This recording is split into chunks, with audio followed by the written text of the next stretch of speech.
आज जानेंगे महर्षि वाल्मीकि जी के बारे में, उनके जीवन से जुड़ी कुछ रोचक रहस्य और बातें, और सबसे महत्वपूर्ण रहस्य कि उन्हें दिव्य कवित्व शक्ति कैसे प्राप्त हुआ।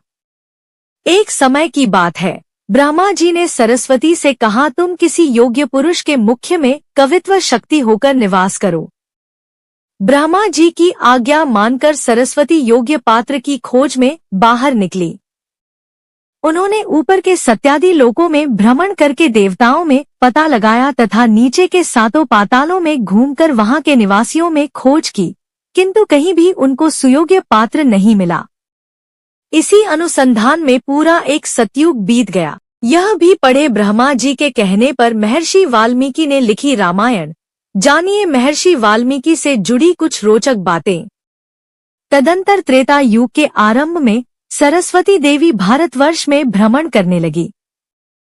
घूमते घूमते वह तमसा नदी के तीर पर पहुंची। वहां महतपस्वी महर्षि वाल्मीकि अपने शिष्यों के साथ रहते थे। वाल्मीकि उस समय अपने आश्रम के इधर-उधर घूम रहे थे।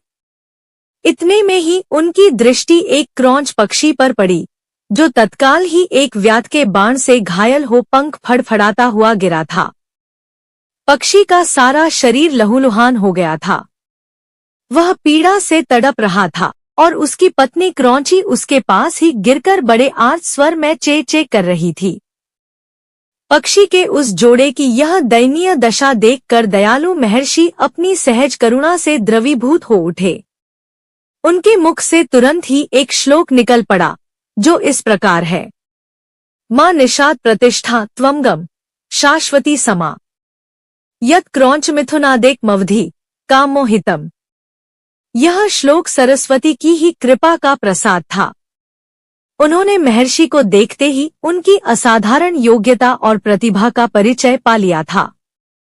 उन्हीं के मुख में उन्होंने सर्वप्रथम प्रवेश किया। कवित्व शक्तिमयी सरस्वती की प्रेरणा से ही उनके मुख की वह वाणी, जो उन्होंने क्रौंची की सांत्वना के लिए कही थी, छंदोमयी बन गई।